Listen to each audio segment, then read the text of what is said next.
Hello, welcome to BUHAY. Mag-Asawa! Alright, go, game.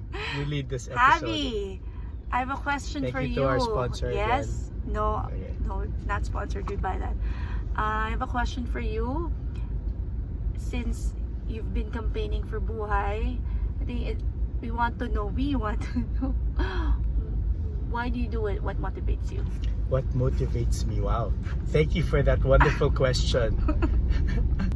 It's a blessing that God has given us to be able to be part of BUHAY, one of the BUHAY nominees.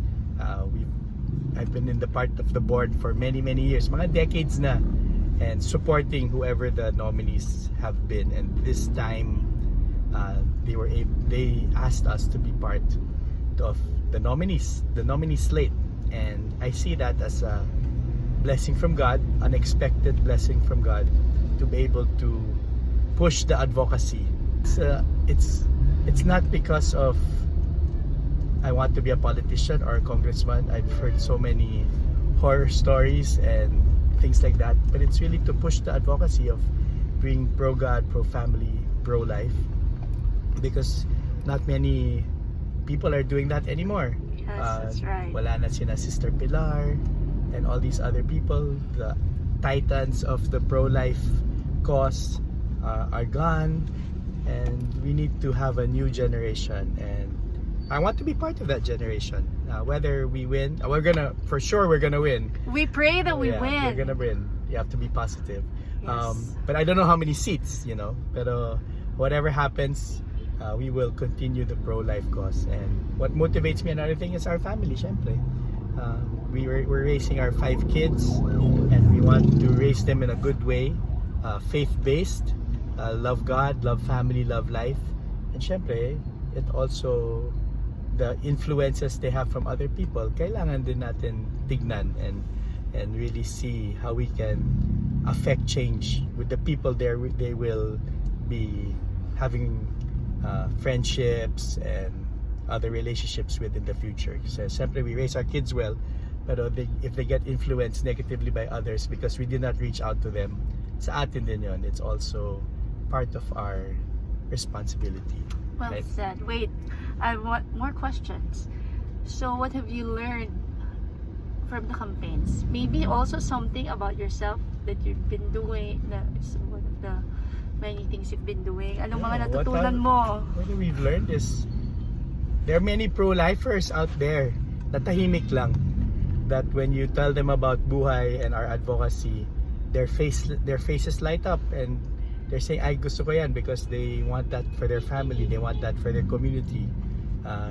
Just because maingay yung other forces on social media doesn't mean that walang pro-life forces din that are out there. Kasi when we go around, really we see faces light up, and I think the silent majority, or maybe they just don't want to be bashed online, but when they see that there are other people na like them, then they get braver out there. Yeah, what have you learned from the past 2 months being a wonderfully supportive wife?